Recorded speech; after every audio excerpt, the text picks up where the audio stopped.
Dupeyret était l'invité de Laurent Delahousse dans 20h30 le dimanche.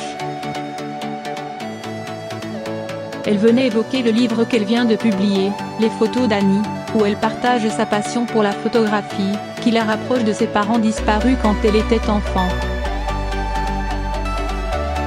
En plateau également, Daniel Cohn-Bendit était, lui, présent pour parler de La Traversée, le film qu'il vient de réaliser avec Romain Goupil.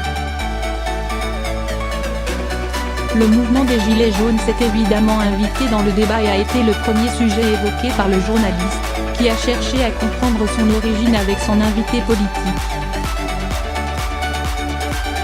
Il a également interrogé Annie Dupeyret sur ce point, et l'actrice lui a fait une réponse sans concession pour le président de la République.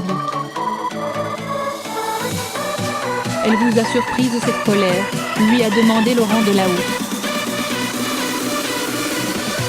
Non, cette colère, finalement, non je crois, je n'ai pas une analyse poussée comme vous.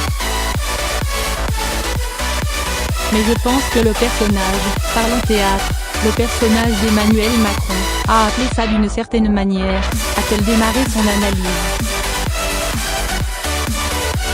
Elle a ensuite rappelé quelques-unes des petites phrases du président de la République, qui l'ont visiblement heurté.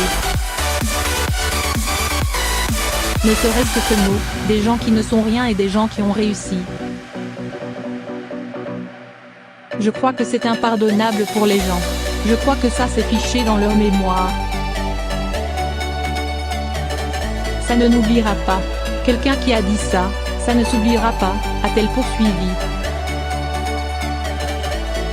Laurent Delahousse a demandé à Daniel Cohn-Bendit si Emmanuel Macron avait pu être le déclencheur du mouvement par sa personnalité, ses choix, et sa façon de s'exprimer. L'ancienne icône de mai 68 a rappelé qu'il était un soutien du président, mais il a concédé d'énormes erreurs et des dérapages de sa part. C'est ce que j'appelle peut-être le syndrome du premier de la classe.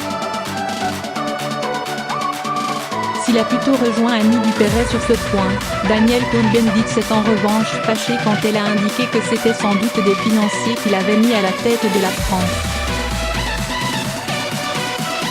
C'est pas la peine de dire n'importe quoi, lui a-t-il alors asséné sévèrement.